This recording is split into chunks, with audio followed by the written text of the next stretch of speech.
اعوذ باللہ من الشیطان الرجیم بسم اللہ الرحمن الرحیم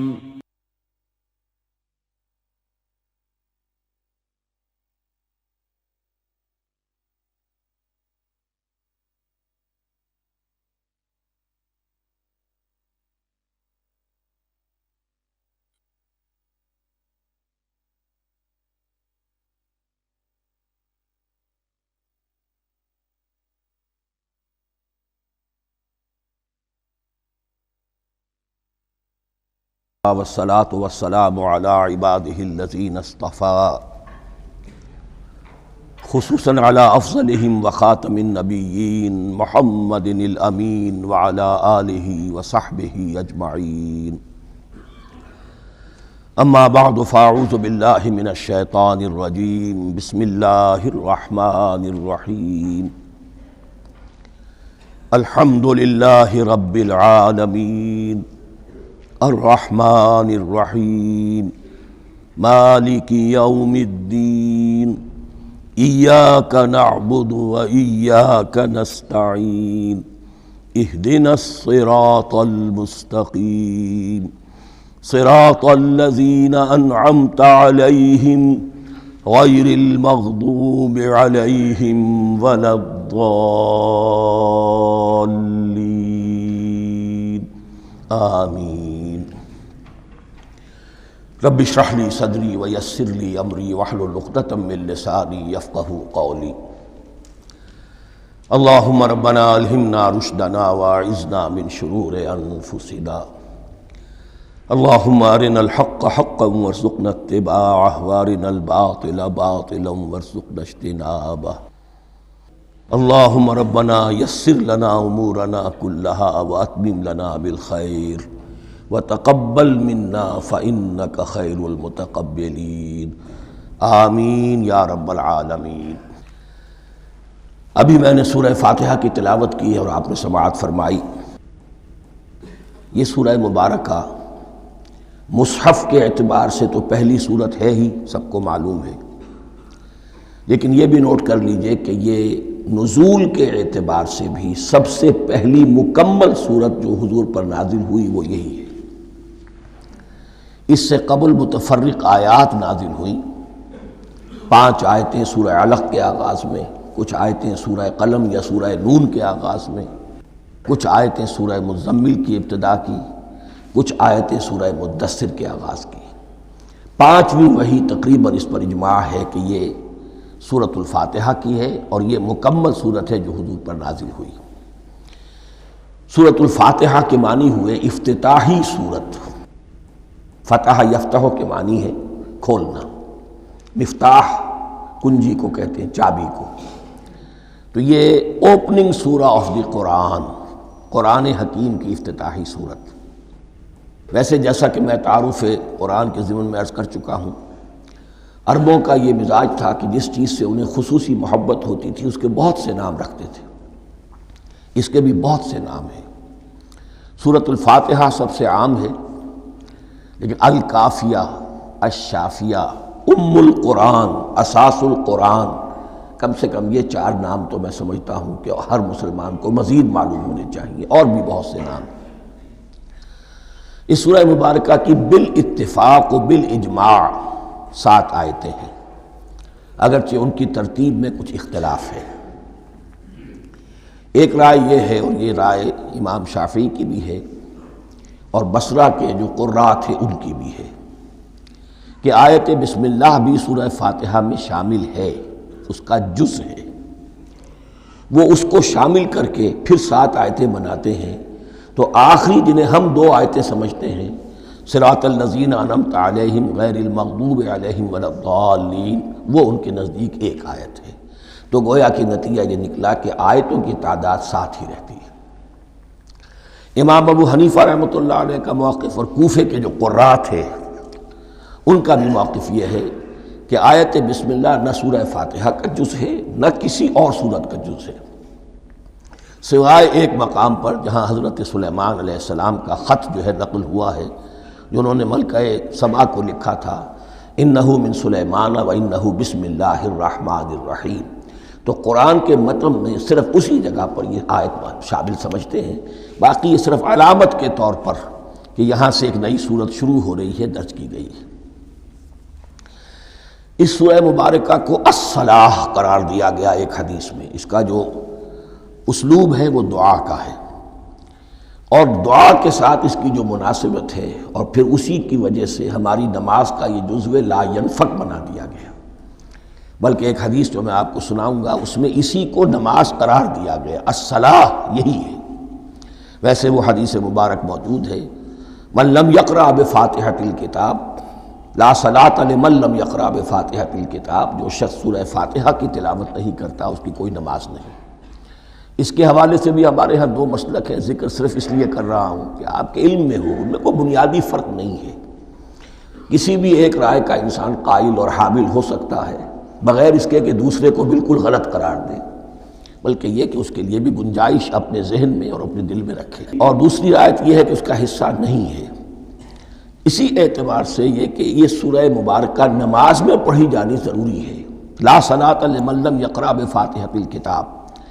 البتہ یہ اختلاف ہے، یہ بات جو میں ذکر کر رہا تھا جو ذہن سے نکل گئی، کہ آیا مقتدی جو ہے امام کے پیچھے کھڑا ہو کر جب نماز پڑھ رہا ہو تو کیا اس صورت میں بھی اس کے لیے لازم ہے کہ سورہ فاتحہ پڑھے؟ اس میں دو رائے ہو گئی، بلکہ تین۔ ایک رائے انتہائی ہے اور وہ فقہ حنفی کی طرف منسوب ہے کہ اگر آپ امام کے پیچھے مقتدی کی حیثیت سے نماز پڑھ رہے ہیں تو کسی بھی رکعت میں آپ سورہ فاتحہ نہیں پڑھیں گے۔ ایک دوسری بالکل برعکس رائے ہے، وہ امام شافعی رحمۃ اللہ علیہ کی ہے کہ ہر حالت میں چاہے امام جہری رکعت پڑھا رہا ہو جس میں وہ بلند آواز سے سورہ فاتحہ پڑھ رہا ہو، اور چاہے وہ سری رکعت ہو، ہر حالت میں مقتدی کو بھی پڑھنی ہے۔ ایک تیسری رائے بین بین ہے، وہ امام مالک کی ہے رحمۃ اللہ علیہ، کہ جو سری رکعت ہے جس میں کہ امام بھی خاموشی سے پڑھ رہا ہے مقتدیوں کو بھی پڑھنی چاہیے۔ جو جہری رکعت ہے جس میں کہ امام بلند آواز سے پڑھ رہا ہے اس میں مقتدیوں کو خاموش رہ کر پوری توجہ جو ہے سننے پر صرف کر دینی چاہیے۔ اذا قرئ القرآن فاستمعوا له وانصتوا، جب قرآن پڑھا جا رہا ہو تو پوری توجہ اس کے پڑھنے پر مرکوز کر دو اور خود خاموش رہو۔ میرے اپنی رائے میں یہ تیسری رائے سب سے زیادہ صائب ہے، اور اس میں کسی طرح کی بھی کوئی پیچیدگی پیدا نہیں ہوتی۔ بہرحال اس سورہ مبارکہ کا جو اسلوب ہے میں نے عرض کیا دعائیہ ہے، البتہ قرآن مجید کے علم اور حکمت کے اعتبار سے، اس کے فلسفے کے اعتبار سے ایک بات سمجھ لینی چاہیے۔ قرآن کا فلسفہ یہ ہے کہ بنیادی ہدایت ہر انسان کے دل میں موجود ہے بالقوہ، پوٹینشلی۔ یہ جو قرآن مجید یا اللہ کی کتابیں نازل ہوتی ہیں یہ انہیں ایکٹیویٹ کرتی ہیں، وہ اندر کی جو ڈورمنٹ کانشسنس ہے، خوابیدہ شعور جو ہے اسے بیدار کر کے، اور پھر یہ کہ اسے اجاگر کرتی ہیں۔ ہر سلیم الفطرت انسان اور سلیم العقل انسان، دو سلامتی شرط ہیں۔ سلیم الفطرت، نیچر پرورٹڈ نہ ہو، فطرت مسخ نہ ہو گئی ہو، عقل سلیم ہو۔ ان دونوں چیزوں کا نتیجہ یہ نکلتا ہے کہ وہ انسان از خود، بغیر کسی وحی کی رہنمائی کے، بغیر کسی نبی کی تعلیم کے سے استفادہ کیے ہوئے از خود بھی کچھ حقائق تک پہنچ جاتا ہے۔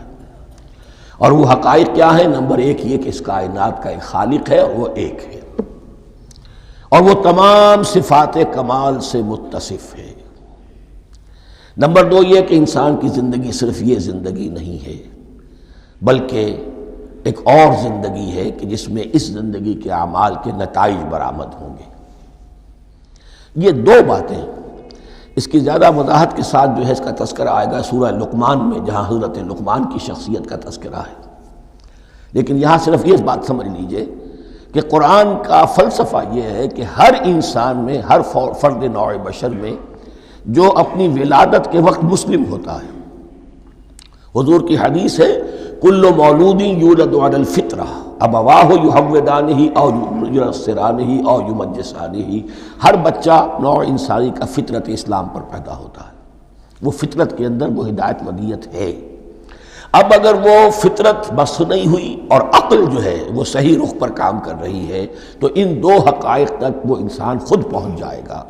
لیکن ان دونوں حقائق تک پہنچنے کے بعد اب وہ دست بستہ دعا کرے گا کہ اے رب اب مزید ہدایت تو مجھے عطا فرما۔ ایک تو یہ کہ میں کیا کروں کیا نہ کروں، میری عقل اس میں ٹھوکر کھا سکتی ہے، میں کسی اچھی چیز کو بری سمجھ سکتا ہوں، کسی بری کو اچھی سمجھ سکتا ہوں، تو مجھے صحیح راستہ، صحیح راہ ہدایت پر چلا۔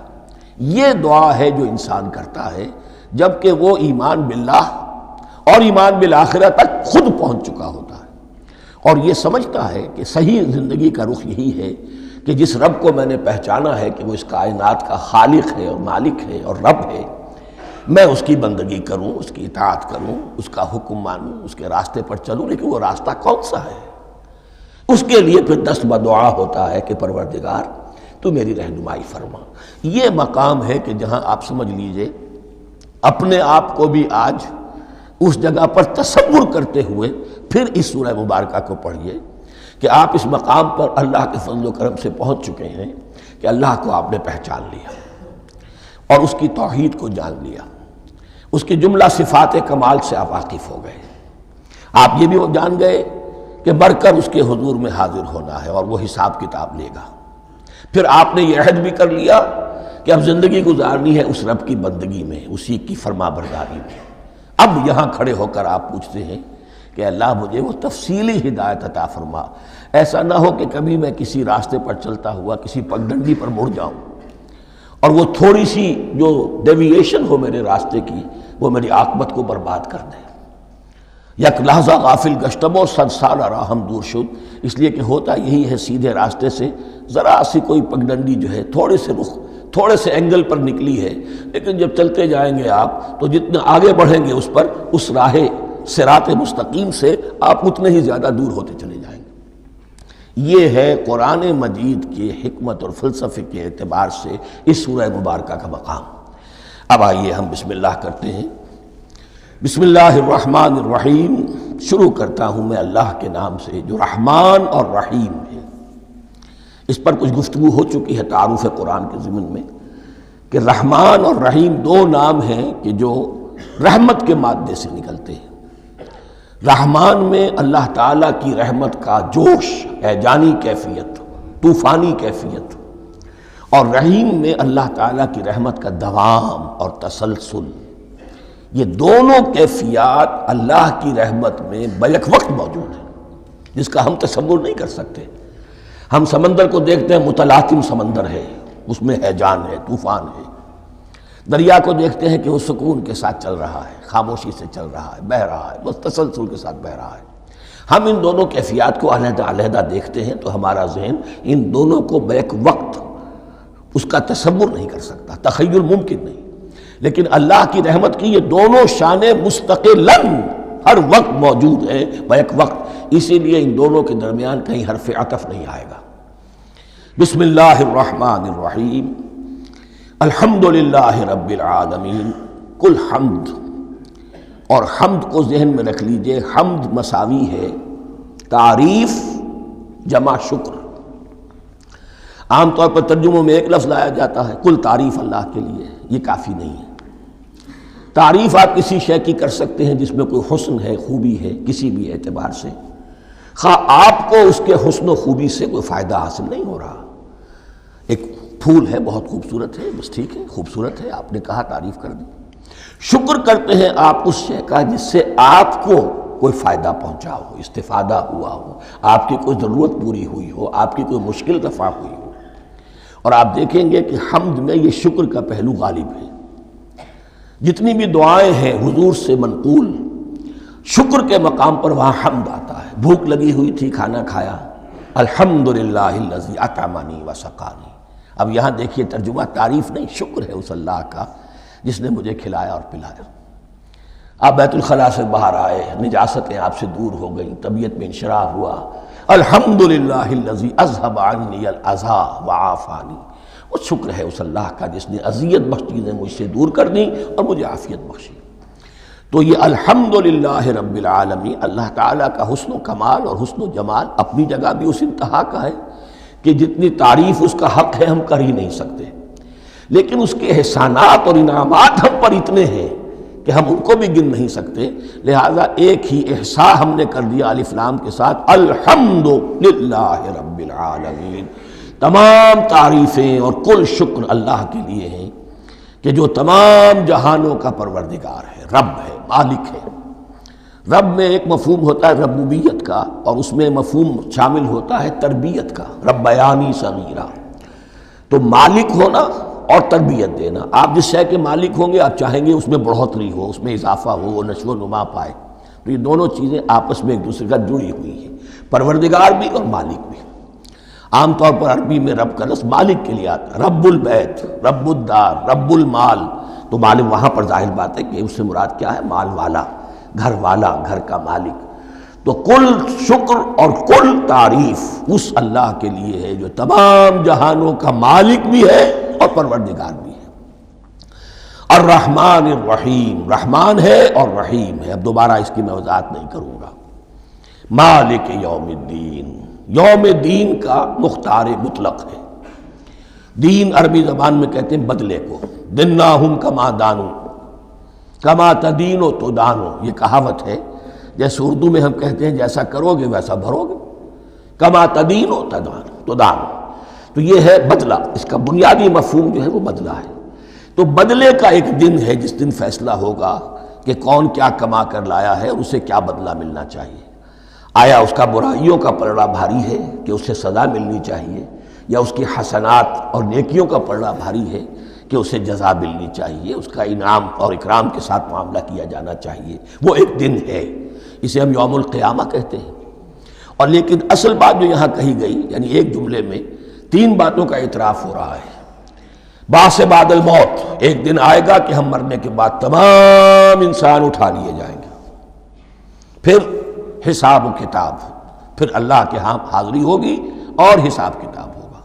اور تیسرا یہ کہ اس حساب کتاب کے دن کا مختار مطلق اللہ ہے، یعنی کسی اور کو اپنے ذہن میں سہارا بنا کر آپ زندگی گزاریں کہ وہ مجھے چھڑا لے گا، یا وہ ہستی جو ہے اتنی زوردار ہے کہ وہ مجھے بچا لے گی، اس سے اپنے دل کو، اپنے ذہن کو بالکل پاک کر لیجئے۔ مالک یوم الدین، ایک دوسری جگہ پر قرآن میں آیا ہے، اس روز کوئی پکارنے والا پکارے گا، لمن الملک اليوم للہ الواحد القہار، آج کے دن کس کا اختیار مطلق ہے؟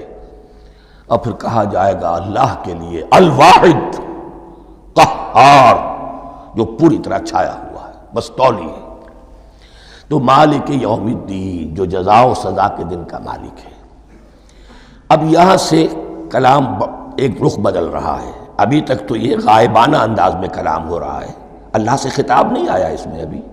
الحمدللہ رب العالمین الرحمن الرحیم مالک یوم الدین، اب خطاب ہے، ایاک نعبد و ایاک نستعین، ہم صرف تیری ہی بندگی کرتے ہیں اور کریں گے، اور ہم صرف تجھ ہی سے مدد مانگتے ہیں اور مانگیں گے۔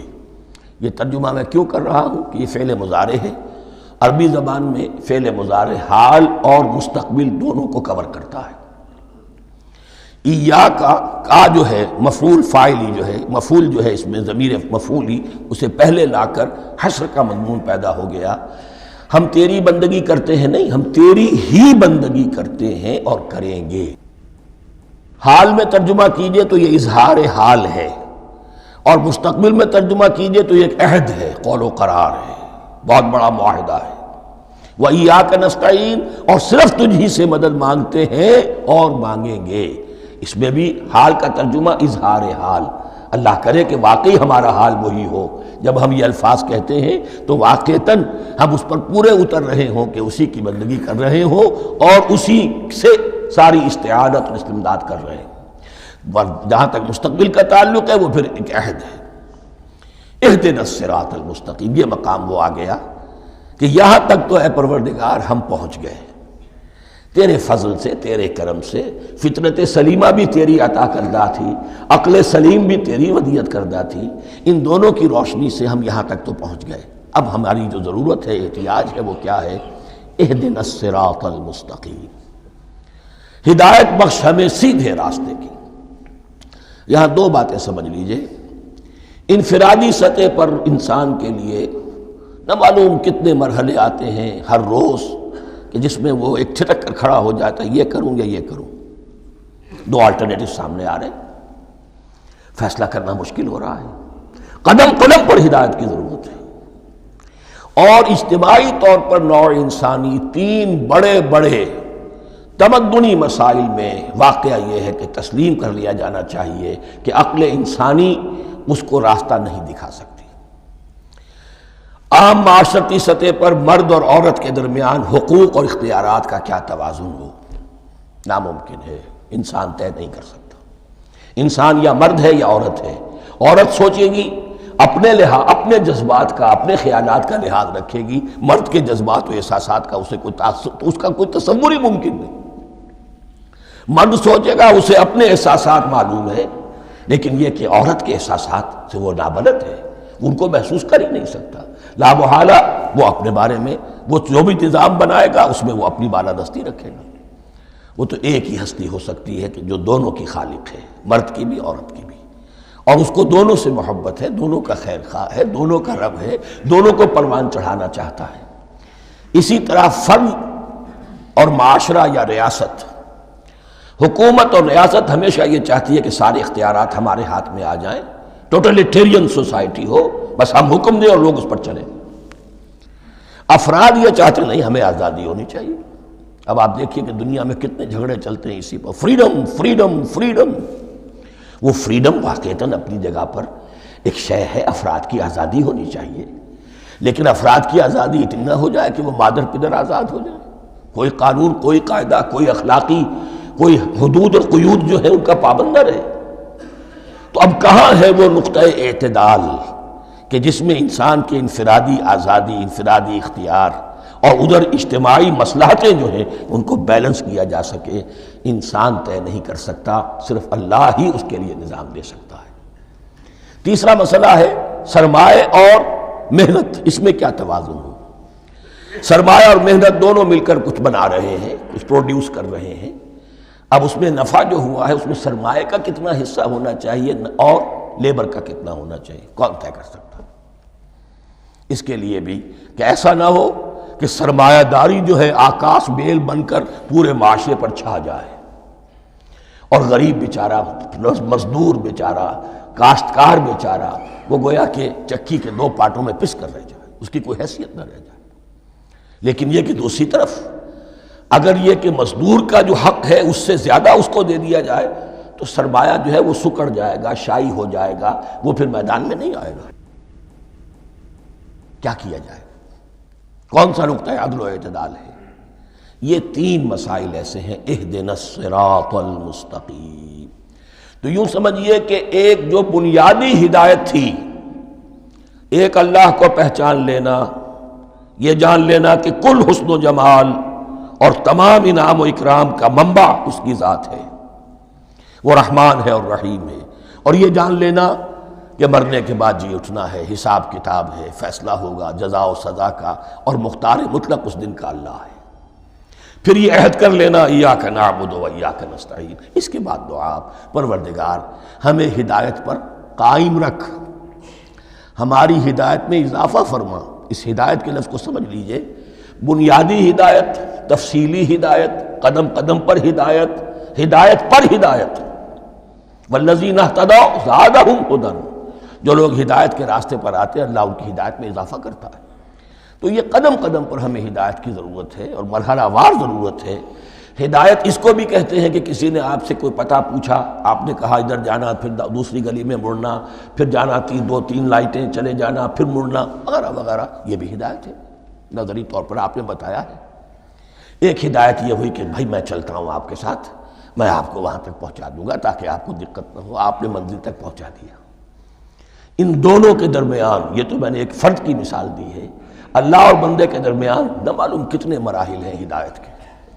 تو کسی وقت بھی انسان اپنے آپ کو ہدایت خداوندی سے مستغنا نہیں سمجھ سکتا، اور نہیں تو پروردگار جو ہدایت دی ہے اس پر ہدایت پر قائم رکھ۔ کیا پتہ شیطان کا کوئی حملہ کیا پتہ ہمارے نفس کی کوئی شرارت کسی ایسے رخ پر ہمیں ڈال دے کہ اب تک کی ساری کمائی بھی ضائع ہو جائے۔ لہذا یہ نہ سمجھیے کہ جب یہ ساری چیزیں ان کو معلوم تھیں، ان چیزوں کا تو اقرار کر رہے تو اب ہدایت کون سی مانگ رہے؟ تو ہدایت کا تو بڑا میدان کھلا ہوا ہے، اور اس ہدایت کی وہ جو میں نے آخری شکل آپ کو بتائی ہے کہ منزل مقصود تک پہنچا دے، یہ ہدایت بھی قرآن مجید میں اس معنی میں بھی لفظ آیا ہے کہ اہل جنت جب جنت میں داخل ہوں گے تو جو ترانہ حمد ان کی زبان پر اس وقت ہوگا وہ کیا ہے؟ الحمدللہ الذی ہدانا لہذا وما کننا لنہتدی لولا ان ہدانا اللہ۔ کل شکر اس اللہ کا جس نے ہمیں یہاں تک پہنچا دیا، ہدایت دی یہاں تک پہنچا دیا، اور ہم ہرگز نہ پہنچ پاتے، ہم ہرگز ہدایت یافتہ نہ ہو سکتے اگر اللہ ہی ہمیں ہدایت نہ دیتا۔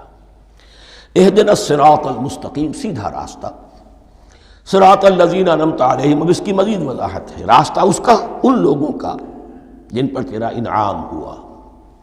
یہ کون لوگ ہیں؟ اس کی وضاحت آپ کو ملے گی سورہ نساء میں، من یطع اللہ والرسول فاولئک مع الذین انعم اللہ علیہم من النبیین والصدیقین والشہداء والصالحین۔ چار طبقات ہیں منعم علیہم جن پر اللہ کا انعام ہوا ہے۔ چوٹی پر انبیاء کرام، اس کے بعد صدیقین کرام، اس کے بعد شہداء عظام، اس کے بعد عام صالح مسلمان، صالح ہو۔ یہ بیس لائن ہے، اس سے اوپر کا درجہ شہداء کا ہے، اس سے اوپر کا درجہ صدیقین کا ہے، اور پھر اس سے اوپر کا درجہ انبیاء کا ہے۔ انبیاء میں سے پھر وہ بھی ہوتے ہیں کہ جو اولو العزم میں من الرسل ہیں، لیکن یہ چار طبقات ہیں، ان کے راستے پر ہمیں چلا۔ غیر المغضوب علیہم ولا الضالین،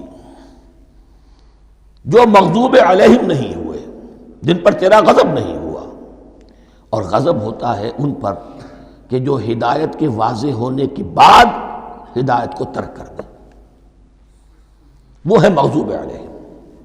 جنہیں ہدایت مل گئی ہو، ہدایت کو پہچان لیا ہو، پھر اپنی شرارت نفس کی وجہ سے، اپنی نفسانیت کی وجہ سے، اپنے تکبر کی وجہ سے، اپنے حسد کی وجہ سے وہ اس حق کو رد کر دیں، اس کو ترک کر دیں، ان پر اللہ کا غضب آتا ہے۔ اور اس میں اس کی بہت بڑی مثال تاریخ کے اعتبار سے یہودی ہیں۔ اللہ نے انہیں ہدایت دی، کتابیں عطا کی، تورات، انجیل، زبور، سینکڑوں نبی ان میں مبعوث کیے، 1400 برس تک نبوت کا تار ٹوٹا ہی نہیں، مسلسل۔ ابتدا میں بھی 2 نبی، موسیٰ اور ہارون، اور اختتام پر بھی 2 نبی، عیسیٰ اور یحییٰ علیہ السلام، اور ان کے مابین کوئی لمحہ نہیں آیا ہے تاریخ بنی اسرائیل میں جبکہ کوئی نہ کوئی نبی موجود نہ ہو۔ لیکن انہوں نے اپنی شرارت نفس کی وجہ سے ہدایت تورات سے بھی منہ موڑا، اور پھر سب سے بڑی بات یہ کہ ہدایت محمدی سے، ہدایت قرآنی سے بھی صلی اللہ علیہ وسلم منہ موڑا، وہ ہے مغضوب علیہم ولا الضالین، اور نہ ہی گمراہ ہوئے۔ یہ لفظ جو آتا ہے عربی زبان میں، گمراہ کا بھی ہے اور تلاش حق میں بھٹکنے والے کا بھی ہے۔ ایک وہ شخص ہے جس پر حق ابھی واضح نہیں ہوا، وہ تلاش میں ہے، اس کے لیے بھی ضال کا لفظ آئے گا۔ اسی طرح کوئی شخص کسی کے عشق اور محبت میں ایسا ہو جائے، دیوانہ ہو جائے، اس کو بھی ضال کہتے ہیں، یعنی اس کے اوپر جذبات کا اتنا غلبہ ہو گیا ہے کسی کی محبت اور عشق کی بنا پر۔ تو حضور کے لیے یہ لفظ آیا ہے وَوَجَدَكَ ضَالًّا فَهَدَىٰ، اور یہ تو سورۃ الضحیٰ ہے، اکثر بیشتر لوگوں کو یاد ہوگی۔ تو یہ جو ضال کا لفظ ہے، اس میں سمجھ لیجئے ضروری نہیں ہے کہ وہ گمراہ ہو، بلکہ وہ بھی کہ جو ابھی راہ ہدایت کی طلب میں، اس کے حصول کے لیے اس کی تلاش میں کوشاں ہیں، اور وہ بھی کہ جو کسی مغالطے کی وجہ سے حق سے منحرف ہو جائے۔ یہ بھی جان لیجئے کہ ایک ہے بدنیتی، تکبر، حسد، حق کو جان کر پہچان کر رد کر دینا یا چھوڑ دینا یا ترک کر دینا۔ ایک ہے کسی غلطی میں، کسی جذبات کے اندر آ کر، کسی غلو کے اندر مبتلا ہو کر اور حق سے منحرف ہو جانا۔ اس کی جو سب سے بڑی مثال ہے وہ نصارہ ہے، عیسائی ہے۔ حضرت مسیح کو انہوں نے مانا لیکن غلو کیا، یہ لفظ آئے گا آگے، لا تغلو فی دینکم، اپنے دین میں غلو نہ کرو۔ جیسے ہمارے ہاں بھی بعض لوگ ہیں جو حضور صلی اللہ علیہ وسلم کی تعریف میں، حضور صلی اللہ علیہ وسلم کے ساتھ اپنی محبت کے اظہار میں غلو کر جاتے ہیں۔ یہ انتہا درجے کو ہو گیا تھا حضرت مسیح علیہ السلام کے ماننے والوں میں، اور اس کی بنا پر انہوں نے تثلیث کا عقیدہ ایجاد کر لیا اور حضرت مسیح علیہ السلام کو اللہ کا بیٹا بنا دیا۔ تو اس کی سب سے بڑی مثال ضالین کی اس اعتبار سے کہ ہدایت پانے کے بعد کسی بدنیتی سے نہیں بلکہ کسی اچھے جذبے میں غلو کی وجہ سے رسول سے محبت کرنا تو اچھا جذبہ ہے، لیکن یہ محبت بھی ایک حد میں رہنی چاہیے۔ غلو کرے گی تو ظاہر بات ہے کہ اس کے بعد وہ گمراہی کی طرف لے جائے گی۔ تو یہ ہے اس سورہ مبارکہ کا ترجمہ، اور اس کے بعد آخر میں آمین کہنا یہ مسنون بھی ہے، کہنا چاہیے۔ البتہ اختلاف یہاں بھی صرف اتنا ہے کہ نماز میں جب آپ امام کے ساتھ ہیں، وہ اگر جہری قرات کر رہا ہے تو آیا اس کے بعد آپ کو بھی بالجہر کہنا ہے آمین یا نہیں کہنا، یہ اختلاف ہے، ان میں کوئی فرق واقع نہیں ہوتا۔ یہ چیز متفق علیہ کہ کہنا ہے آمین، بلکہ یہ آمین تو یہودیوں میں ہے، یہ آمین جو ہے یہ عیسائیوں میں بھی ہے۔ ان کی بھی جو پریئر لارڈس پریئر ہے اس کے بعد آمین، وہ آمین کہتے ہیں، وہ فرق وہ لفظ ایک ہی ہے، اس لیے کہ عبرانی زبان اور عربی زبان یا تو ہم یہ کہہ سکتے ہیں کہ دونوں بہنیں ہیں، کوئی ایک مشترک زبان تھی ان کی ماں جس کی یہ دو بیٹیاں ہیں، اور یا یہ کہنا پڑے گا کہ عربی زبان کی ماں جو ہے وہ عبرانی زبان ہے۔ بہرحال بڑا قریبی رشتہ عربی کا اور عبرانی کا ہے، اس اعتبار سے وہ آمین۔ اب آپ کو معلوم ہے ہم السلام علیکم وہ کہتے ہیں، وہ سلام کہتے ہیں، فرق کیا ہے؟ وہ تو تلفظ کا فرق ہے۔ اسی طریقے سے اور بہت سے الفاظ ہیں، میں بعد میں بتا۔ اب میں اس سورہ مبارکہ کے بارے میں خاص حدیث آپ کو سنانا چاہتا ہوں، اور اسی سے در حقیقت جو امام ابو حنیفہ کا موقف ہے رحمۃ اللہ علیہ، اس کی حقانیت مزید مبرہن ہو جائے گی۔ یعنی کیا کہ آیت بسم اللہ سورہ فاتحہ کا جز نہیں ہے، سورہ فاتحہ الحمدللہ رب العالمین سے شروع ہوتی ہے۔ وہ میں آپ کو بتانا بھول گیا کہ جن کے نزدیک یہ سورت کا جز ہے وہ پھر جہری قرات میں بسم اللہ الرحمن بھی بلند آواز سے کہیں گے، اور جن کے نزدیک یہ سورہ فاتحہ کا جز نہیں ہے وہ نہیں کہیں گے، وہ الحمدللہ رب العالمین سے قرات کریں گے۔ تو کوئی فرق نہیں ہے بنیادی۔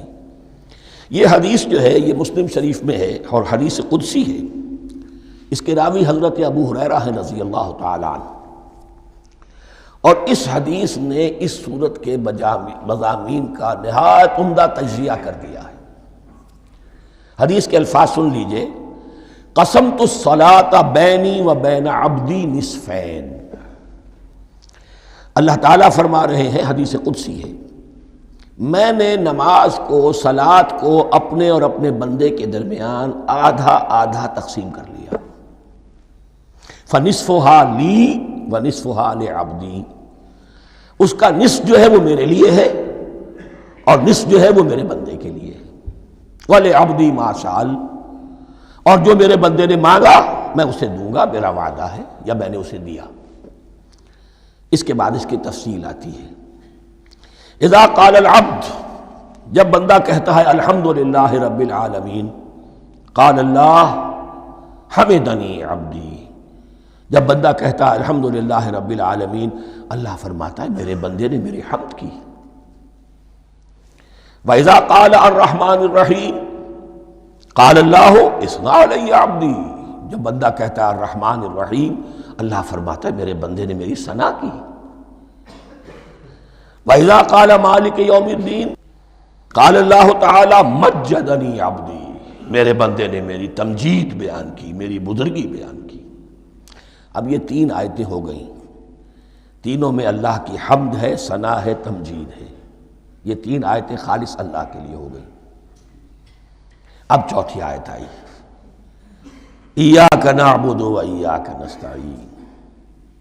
اس کے بارے میں جب بندہ کہتا ہے اذا قال العبد ایاک نعبد و ایاک نستعین، قال اللہ تعالی ھذا ما بینی و بین عبدی ولعبدی ما سأل، یہ میرے اور میرے بندے کے درمیان ہے۔ یہ تو یوں سمجھئے کہ یہ گرہ لگ گئی ہے میرے اور میرے بندے کے مابین۔ اس نے مجھ سے قول و قرار کیا ہے، اس نے میری بندگی کا اعتراف کیا ہے، اس نے تسلیم کیا ہے کہ میری ہی بندگی کرتا ہے اور کرے گا، اور مجھ سے مدد چاہیے ہے۔ ھذا ما بینی و بین عبدی، یہ معاہدہ ہے، معاہدہ دو فریقوں کے مابین ہوتا، یہ میرے اور میرے بندے کے مابین ہے۔ وَلِعَبْدِي مَا سَأَلَ، اور میں نے اپنے بندے کو دیا جو اس نے مانگا، وہ میری مدد چاہتا ہے، میری مدد اس کے شامل حال رہے گی۔ فَإِذَا قَالَ، اور جب بندہ کہتا ہے اهْدِنَا الصِّرَاطَ الْمُسْتَقِيمَ صِرَاطَ الَّذِينَ أَنْعَمْتَ عَلَيْهِمْ غَيْرِ الْمَغْضُوبِ عَلَيْهِمْ وَلَا الضَّالِّينَ قَالَ اللَّهُ تَعَالَى هَذَا لِعَبْدِي وَلِعَبْدِي مَا سَأَلَ، یہ تین آیتیں یہ میرے بندے کے لیے، اهْدِنَا الصِّرَاطَ الْمُسْتَقِيمَ، اسی صراط مستقیم کی وضاحت ہے مثبت، صراط الذین انعمت علیہم، اسی صراط المستقیم کی وضاحت ہے منفی انداز میں، غیر المغضوب علیہم ولا الضالین، یہ سب میرے بندے کے لیے ہے اور میں نے اپنے بندے کو دیا جو اس نے مانگا۔ اس کو میں نے ایک مرتبہ یہ ترازو کی شکل میں اس کو لکھوایا تھا۔ دیکھیے یہ ایاک نعبد و ایاک نستعین، یہ ہے وہ ترازی کی وہ ڈنڈ، واو جو ہے ایاک نعبد و ایاک نستعین، واو جو ہے گویا کہ وہ مٹھ ہے جس سے کہ ترازو کو پکڑا جاتا ہے۔ ادھر ایک پلڑا ہے جس کی تین آیتیں ہیں، الحمدللہ رب العالمین الرحمن الرحیم مالک یوم الدین۔ اس کا نتیجہ کیا نکلا؟ ایاک نعبد۔ آپ نے شاید یہ سنا بھی ہو، ایک بہت ہی عمدہ قرات کا جو ریکارڈ ہے قاری عبدالباسط عبدالصمد کا، وہ یہیں سے چل کر سورہ فاتحہ کی قرات کر کے ایاک نعبد پر آ کر رکتا ہے۔ الحمدللہ رب العالمین الرحمن الرحیم مالک یوم الدین ایاک نعبد، گویا کہ یہاں یہ صورت بالکل ہاف ہو گئی ہے۔ تین آیتوں میں اللہ کی حمد ہے، ثنا ہے، تمجید ہے، جس کا نتیجہ ہم تیری ہی بندگی کرتے ہیں، تیری ہی اطاعت کریں گے۔ لیکن اب اس کے بعد سوال ایاک نستعین، اسی کی جو استعانت کیا درکار ہے ہمیں؟ ہدایت۔ ہدایت سب سے بڑی استعانت ہے، ہدایت ہی تو سب سے بڑی مدد ہے۔ اہدنا الصراط المستقیم صراط الذین انعمت علیہم غیر المغضوب علیہم ولا الضالین، یہ ایاک نستعین کے حکم کے ساتھ یہ تین آیتیں آ گئیں، اہدنا الصراط المستقیم صراط الذین انعمت علیہم غیر المغضوب علیہم ولا الضالین، قسمت الصلاۃ بینی و بین عبدی نصفین فنصفها لی ونصفها لعبدی ولعبدی ما سأل۔ اللہ تعالیٰ اس سورہ فاتحہ کا جو اصل مفہوم ہے وہ بھی ہمارے ذہنوں پر، ہمارے شعور کی سطح پر اسے اجاگر کیے رکھے، ہمیں توفیق دے کہ جب بھی پڑھیں، جب بھی سنیں تو وہ کیفیت اگر ہو جائے، اس لیے کہ ایک حدیث ہے کہ الصلاۃ معراج المومنین، نماز تو اہل ایمان کے حق میں معراج کے درجے میں ہے۔ اس حوالے سے ہم یہ سمجھ سکتے ہیں کہ کوئی وقت ایسا آ سکتا ہے کہ انسان کو واقعتاً، روح انسانی واقعتاً اللہ کے یہ جواب سنے، انہونی بات نہیں ہے۔ ہوتا ہے خطاب آخر، اٹھتا ہے حجاب آخر، کرتے ہیں خطاب آخر، یہ تو ہوتا ہے۔ مخاطبہ الہی، یہ تو میں نے عرض کیا کہ ثابت ہے، مخاطبہ، محادث اور تحدیث، اللہ بندوں سے کلام کرتا ہے۔ اب آئیے بسم اللہ الرحمن الرحیم، اب یہ سورہ بقرہ شروع ہو رہی ہے۔ سورۃ البقرہ جو 286 آیات پر مشتمل ہے، تقریباً 2.5 پاروں پر پھیلی ہوئی ہے۔ ہر شخص جانتا ہے کہ یہ قرآن حکیم کی حجم کے اعتبار سے سب سے بڑی سورت ہے، لیکن یہ معاملہ صرف حجم کا نہیں ہے۔ نبی اکرم صلی اللہ علیہ وسلم نے اسے سنام القرآن قرار دیا ہے۔ آپ نے فرمایا لکل شیء سنام، ہر چیز کی ایک چوٹی ہوتی ہے، جیسے اونٹ کا کوہان ہوتا ہے۔ وسنام القرآن البقرہ، سنام القرآن، قرآن کی چوٹی جو ہے وہ سورۃ البقرہ ہے۔ یہ نوٹ کر لیجئے جو میں نے کل آپ کو جو مختلف مکی اور مدنی صورتوں کے گروپوں کے بارے میں بتایا تھا کہ یہاں سے اب پہلی منزل بھی شروع ہو رہی ہے اور پہلا گروپ بھی شروع ہو رہا ہے، اور اس کے ساتھ جو اگلی صورت آئے گی وہ اس کا جوڑا ہے، سورہ آل عمران، جس کی سب سے نمایاں علامت یہ نوٹ کیجئے، یہ بھی الف لام میم سے شروع ہوئی، اگلی بھی الف لام میم سے شروع ہوگی۔ اس کے بعد 2 صورتیں مدنی اور ہیں، لیکن ان دونوں میں نہ حروف مقطعات ہے، نہ کوئی اور تمہیدی کلام ہے، براہ راست خطاب سورہ نساء میں یا ایھا الناس اور سورہ مائدہ میں یا ایھا الذین آمنوا، کوئی تمہیدی بات نہیں کوئی حروف مقطعات نہیں، براہ راست خطاب۔ وہ ایک جوڑا ہے سورہ نساء اور سورہ مائدہ، اور یہ ایک جوڑا ہے سورہ بقرہ اور سورہ آل عمران۔ سورہ بقرہ اور سورہ آل عمران کو نبی اکرم صلی اللہ علیہ وسلم نے الزہراوین بھی قرار دیا ہے۔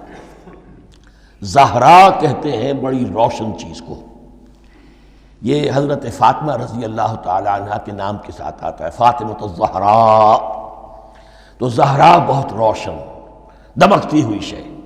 الزہراوین یہ دو نہایت دمکتی ہوئی صورتیں ہیں جو قیامت کے دن دو بدلیوں کی شکل میں ظاہر ہوں گی، حضور نے فرمایا، اور جو لوگ ان صورتوں سے محبت کرتے تھے ان پر سایہ کریں گی۔ اللہم ربنا اجعلنا منہم، ہمیں اللہ تعالیٰ ان میں شامل فرما دے۔ اس سورہ مبارکہ کو دو حصوں میں تقسیم سمجھیے۔ ویسے تو یہ کہ رکوع آئیں گے، پارے بھی بدلیں گے اس میں، لیکن حصے دو ہیں۔ پہلے حصے میں اصل روح سخن سابقہ امت مسلمہ سے ہے، یہود سے، بنی اسرائیل سے۔ دوسرے حصے میں اصل خطاب موجودہ امت مسلمہ سے ہے، امت محمد سے صلی اللہ علیہ وسلم۔ پہلے حصے میں 18 رکوع ہیں لیکن آیات 152 ہیں، دوسرے حصے میں 22 رکوع ہیں لیکن آیات 134 ہیں۔ گویا کہ اس سے آپ کو توازن نظر آئے گا کہ اگرچہ ادھر رکوعوں کی تعداد کم ہے 18 لیکن آیات کی تعداد زیادہ ہے 152، دوسرے حصے میں رکوعوں کی تعداد زیادہ ہے 22 لیکن آیات کی تعداد 134۔ اسی لیے اس کا ایک نام میں نے تجویز کیا ہے، وہ اس لیے تاکہ کچھ حقائق آپ کے ذہنوں میں ان ناموں کے حوالے سے بھی انشاءاللہ محفوظ ہو جائیں گے۔ سورۃ الامتین، دو امتوں کی صورت، اس لیے کہ تقریباً نصف اس کی ساری بحث جو ہے، مرکزی بحث، وہ سابقہ امت مسلمہ بنی اسرائیل، اور دوسرا نصف اس میں سارا خطاب وہ ہے موجودہ امت مسلمہ یعنی امت محمد صلی اللہ علیہ وسلم۔ اس کا جو پہلے 18 رکوع ہیں یا پہلا حصہ ہے، اس کے اندر ڈویژن فردر ہوگی ورٹیکل، عمودی، پہلے 4 رکوع، پھر 10 رکوع، پھر 4 رکوع۔ لیکن جو 22 رکوع ہیں دوسرے حصے کے، دوسرے نصف کے، اس میں ڈویژن جو ہے جو ہاریزونٹل ہے، وہ افقی تقسیم ہے، عمودی نہیں، افقی۔ وہ میں بعد میں بیان کروں گا جب ہم وہاں پہنچ جائیں گے۔ ان کو پہلے سمجھ لیجئے کہ اس پہلے حصے کی جو تقسیم میں نے کی ہے، پہلے 4 رکوع، پھر 10 رکوع اور پھر 4 رکوع۔ پہلے 4 رکوع یوں سمجھیے کہ پورے قرآن مجید کے لیے اس کی حکمت اور فلسفے کا جو حصہ مکی قرآن میں بیان ہو چکا تھا اس کا خلاصہ ہے۔ جب یہ صورت نازل ہو رہی ہے تو یہ تو مدینہ میں حضور تشریف لا چکے ہیں، 12-13 سال جو ہے گزر چکے ہیں، اور ان 12-13 سالوں کے دوران 2/3 قرآن نازل ہو چکا ہے۔ اس میں جو بھی حکمت، فلسفہ اور بنیادی دعوت، یہ جو چیزیں مکی قرآن میں بیان ہوئیں، ان کا خلاصہ نچوڑ نکال کر یہاں 4 رکوعوں میں رکھ دیا گیا۔ اگرچہ ان میں بھی جب گہرائی میں آپ دیکھیں گے تو روح سخن جو ہے وہ بنی اسرائیل کی طرف ہے، وہ میں بعد میں عرض کروں گا، لیکن اضافی طور پر یہ سمجھ لیجئے کہ پورے مکی قرآن کے حکمت اور پیغام کا خلاصہ ان 4 رکوعوں میں۔ پھر 10 رکوع ہیں جن میں براہ راست خطاب ہے سابقہ امت مسلمہ، یا بنی اسرائیل۔ اس کے بھی 2 حصے ہیں۔ پہلے ایک رکوع میں دعوت ہے، بڑا انداز اس کا بڑا پیارا ہے، اس میں دعوت ہے، ایمان لاؤ محمد پر صلی اللہ علیہ وسلم۔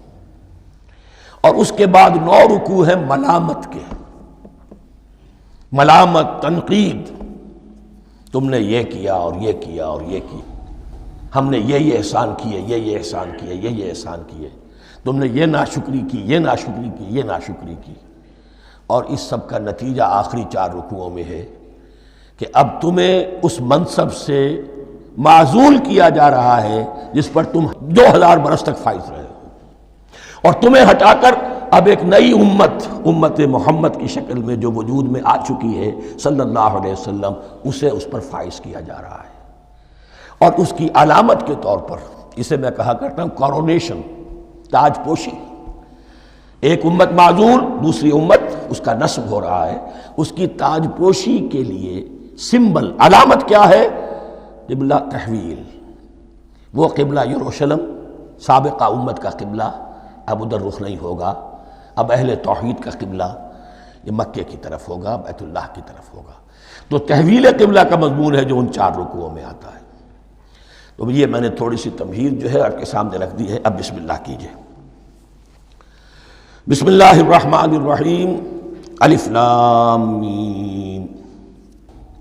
الف لام میم یہ حروف مقطعات ہیں، یہ علیحدہ علیحدہ پڑھے جاتے ہیں، علم نہیں پڑھ سکتے اس کو۔ الف لام میم، ہا میم، ہا علیحدہ میم علیحدہ، اگرچہ لکھے ہوئے ہوتے ہیں جڑے ہوئے، کاف ہا یا عین صاد لکھے ہوئے جڑے ہوئے، پڑھے جائیں گے علیحدہ علیحدہ، قطع علیحدہ کرنا۔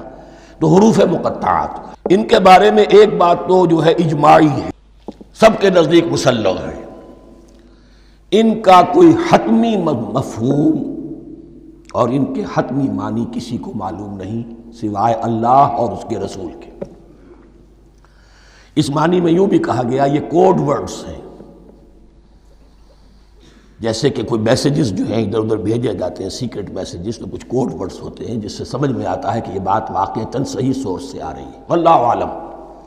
لیکن اس کا کوئی مفہوم اور اس کے معنی جو ہیں وہ اتفاق اس پر ہے، اگرچہ بعض حضرات نے کچھ اپنی سی کوشش کی ہے، کچھ مفہوم جو ہے بنانے کی، وہ اپنی جگہ پر ہے، لیکن یہ کہ کسی حضرت عبداللہ ابن عباس رضی اللہ تعالی عنہما نے بعض ایسی کوششیں کی ہیں، لیکن ان کی رائے کو بھی ان کی ذاتی رائے سمجھا گیا ہے، امت نے اسے قبول نہیں کیا۔ اجماع اور کنسنسس اسی پر ہے کہ اس کے معنی اور مفہوم کسی کو معلوم نہیں سوائے اللہ اور اس کے رسول کے۔ البتہ بعض چیزیں ایسی ہیں کہ وہ اگر نوٹ کر لی جائیں تو شاید آئندہ اس میں کچھ راز کھلنے کے امکانات پیدا ہو جائیں۔ دیکھیے عربی زبان کے جو الفابیٹس ہیں ان کی تعداد 29 ہے یا 28 ہے، میں بتا چکا ہوں۔ الف اور حمزہ کو ایک سمجھے تو 28 ورنہ 29۔ پہلی بات یہ نوٹ کیجئے، قرآن حکیم کی 114 صورتوں میں سے 29 صورتوں میں ان کے شروع میں یہ حروف مقطعات آئے ہیں۔ دوسری بات یہ کہ اس میں 28 کا نصف کیجئے تو 14 استعمال ہوئے، 14 نہیں استعمال ہوئے، بالکل آدھی تعداد استعمال ہوئی ہے۔ تیسرے یہ کہ جو شروع اور آخر اور درمیان 3 حصوں میں تقسیم کر دیجئے آپ، 9 9 9 پلواڑی 27، ایک طرف 10 رہ جائیں گی۔ پہلے حصے میں سے بہت کم حروف لیے گئے، بہت کم، آخری حصے کے تقریباً تمام حروف ہیں تقریباً۔ درمیانی حصہ وہ ہے کہ جس میں آپ نے دیکھا ہے کہ عربی میں جوڑوں کی شکل میں ہے، صاد ضاد، فرق کیا ہے نقطے کا، سین شین فرق کیا ہے نقطوں کا، را زا فرق کیا ہے نقطے کا۔ تو جو بھی نقطے والا لفظ ہے وہ نہیں لیا گیا، اور جو بغیر نقطے کے غیر منقوط ہے وہ لیا گیا۔ پھر اس میں 3 صورتیں ہیں جن میں ایک ایک حرف آیا ہے، سورہ قاف، سورہ نون، سورہ صاد۔ پھر صورتیں ہیں جن میں 2 2 آئی ہیں، جن میں 3 3 آئے ہیں، پھر 4 4 آئے ہیں، 2 ہی صورتیں ہیں جن میں 4 4 ہیں، اور 2 ہی صورتیں جن میں 5 5 ہیں۔ تو یہ ہے صرف یوں سمجھیے کہ اعداد و شمار۔ اس کے حوالے سے کچھ آدمی غور کرے تو شاید کوئی بات نکلے۔ باقی وہ مثال میں آپ کو بتا دیتا ہوں کہ حضرت عبداللہ ابن عباس نے ایک رائے ظاہر کی کہ الف لام میم در حقیقت ایک جملے کا خلاصہ ہے، انا اللہ اعلم۔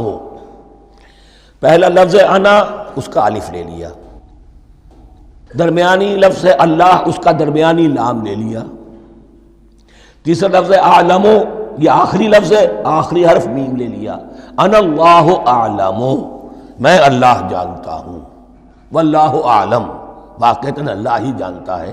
یہ حضرت عبداللہ ابن عباس کی رائے ہے، لیکن اگرچہ انہیں حبر الامت مانا گیا ہے، لیکن یہ کہ ان کی اس رائے کو بھی اکثر و بیشتر مفسرین نے قبول نہیں کیا۔ اب جو پہلے 2 رکوع ہیں اس سورہ بقرہ کے، ان کے بارے میں تعویل عام اور تعویل خاص کا ایک بڑا بنیادی فرق ہے جو نوٹ کر لینا چاہیے۔ جس وقت یہ صورت نازل ہو رہی ہے، میں عرض کر چکا ہوں کہ 12 سال ہو چکے تھے حضور کو اپنا فریضہ نبوت و رسالت ادا کرتے ہوئے۔ ایک جماعت اچھی بھلی تیار ہو چکی تھی جنہوں نے حضور کی دعوت پر لبیک کہا، ایمان لائے اور آپ کی تعلیمات پر عمل کیا۔ وہ ایک گروہ موجود تھا، یہ ابو بکر ہے، یہ عمر ہے، یہ عثمان ہے، یہ طلحہ ہے، یہ زبیر ہے، یہ عبد الرحمن ابن عوف ہے، یہ مصعب بن عمیر ہے، دیکھ لو۔ اور ایک گروہ وہ تھا کہ جو حق کو جان کر پہچان کر محض اپنی ضد اور ہٹ درمی کی باعث وہ کفر پر اڑ گیا تھا۔ اور اب ایک تیسرا گروہ پیدا ہو رہا تھا مدینے میں آ کر، وہ ابھی ایمبریونک سٹیج میں ہے، کہ جو داعی ہے، مدعی ہے کہ ہم مانتے ہیں لیکن حقیقت میں نہیں مانتے۔ یہ تین قسم کے گروہ دنیا میں ہمیشہ پائے جائیں گے، ہمیشہ۔ اب اسے میں اس کو لا رہا ہوں تعویل عام کی طرف۔ جب بھی کبھی کوئی دعوت اٹھے گی انقلابی، ایک ہوتا ہے وعظ و نصیحت، ٹھیک ہے، جس نے بھی فائدہ اٹھایا اٹھا لیا۔ ایک ہوتی ہے دعوت انقلابی، وہ انقلابی دعوت کا ہدف ہوتا ہے نظام کو بدلنا۔ نظام بدلتا ہے تو ظاہر بات ہے کہ جو لوگ اس نظام میں جن کے ویسٹڈ انٹرسٹ ہیں اور جن کو پریولیجز حاصل ہیں، جن کے مفادات ہیں، وہ تو لازماً اپنے نظام کا تحفظ کریں گے۔ ٹکراؤ ہوگا، تصادم ہوگا، تصادم میں جانی نقصان بھی ہوگا، مالی نقصان بھی ہوگا۔ یہ گویا کہ کسی انقلابی دعوت کے لوازم ہیں۔ اگر یہ شے نہ ہو تو دعوت انقلابی ہے ہی نہیں۔ اس اعتبار سے ہر انقلابی دعوت کے جواب میں تین طبقے پیدا ہو جاتے ہیں۔ ایک وہ کہ جو اس دعوت کو قبول کرتے ہیں دیانت کے ساتھ، خلوص کے ساتھ، اخلاص کے ساتھ، اور پھر پوری جواں مردی کا ثبوت دیتے ہیں، ہر چہ بعد آباد، اب جو آئے سو آئے، جان دینی پڑے حاضر ہیں، مال دینا پڑے حاضر ہیں، کوئی تکلیف آئے، کوئی مشقت آئے، کوئی مصیبت آئے، کوئی قربانی کرے، حاضر۔ جب پکارا گیا واپس نہیں پھیرا کوئی فرمان جنوں کا، اور تنہا نہیں لوٹی کبھی آواز جرس کی۔ خیریت جاں راحت تن صحت داماں، سب بھول گئیں مصلحتیں اہل ہوس کی۔ ایک وہ لوگ ہوتے ہیں، ایک وہ لوگ ہوتے ہیں کہ جو اڑ جاتے ہیں ضد پر، ہٹ درمی پر، ماننے کے باوجود، جاننے کے باوجود کہ بات تو ٹھیک ہے جو کہہ رہے ہیں، کیسے مان لیں؟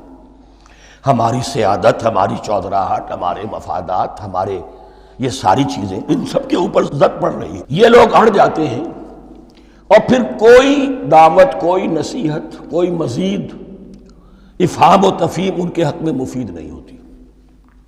اس لیے کہ صحیح بات ہے جو کہتے ہیں کہ سوتے کو تو جگایا جا سکتا ہے، جاگتے کو کیسے جگائیں؟ کوئی سویا ہوا ہے تو آپ اسے جگا دیں گے، جو جاگا ہوا ہے لیکن وہ بنا ہوا ہے، وہ اٹھنے کو تیار ہی نہیں ہے، تو آپ کیسے اٹھا دیں گے اس کو؟ تو جو لوگ جان بوجھ کر حق کو پہچان کر رد کر دیتے ہیں، پھر ان کے حق میں کوئی دعوت، کوئی نصیحت، کوئی تبلیغ، کوئی انذار، کوئی تبشیر مفید نہیں ہوتی۔ تیسرا درجہ ایسے لوگوں کا ہوتا ہے جو یا تو شروع میں آتے ہی شرارت کے ارادے سے ہیں، کوئی مصلحت ہے جس کی وجہ سے اس دعوت کو قبول کر لیا، کوئی ذاتی منفعت ہے جس کے لیے قبول کر لیا، یا یہ کہ شروع میں تو اخلاص کے ساتھ آتے ہیں لیکن جب قربانی دینے کا وقت آتا ہے تو ان کے اندر سیرت و کردار کی وہ مضبوطی نہیں ہوتی کہ ہر چہ بعد آباد، یہ نہیں ہوتی۔ وہ پھر ڈگمگاتے رہتے ہیں، کبھی کچھ چلے پھر کہیں ٹھٹک کر رہ گئے، پھر کہیں کچھ چلے پھر ٹھٹک کر رہ گئے۔ یہ تیسرا طبقہ ہے کہ جو کہتا ہے، دعوی مدعی ہے کہ ہم نے مانا ہے، قبول کیا ہے، بات ٹھیک ہے، کچھ تھوڑا بہت چلتے بھی ہیں، لیکن جہاں مشکل آئی چھٹک کر کھڑے ہو گئے، اوندھے منہ گر پڑے۔ یہ تیسرا طبقہ ہے۔ اس کے لیے لفظ ہمارے ہاں منافقین بھی ہے، لیکن اس رکوع میں آ کر ابھی ان 4 رکوعوں میں نہیں بلکہ سورہ بقرہ میں مکمل میں بھی کہیں نفاق کا لفظ نہیں آیا ہے، اس لیے کہ اسے مرض سے تعبیر کیا گیا۔ یہ مرض ہے ایک، اور اس مرض کے ذریعے سے لوگوں کے اندر جو ہے وہ ایک نفاق کا بیج پڑ رہا ہے، جو ظاہر ہوگا تو منافقت پوری کی پوری کھل کر سامنے آ جائے گی۔ روگ ہے انسانی شخصیت کا۔ اس حوالے سے وہ تیسری، اور یہ چونکہ اہم ترین حصہ تھا، اور یہ مرض اب شروع ہو رہا تھا، مدینے میں، مکے میں نہیں تھا، لہذا زیادہ تفصیل سے اس کے بارے میں گفتگو ہوئی۔ اب ان 2 رکوعوں کا سلسلے وار مطالعہ انشاءاللہ اس دوسری نشست میں کریں گے۔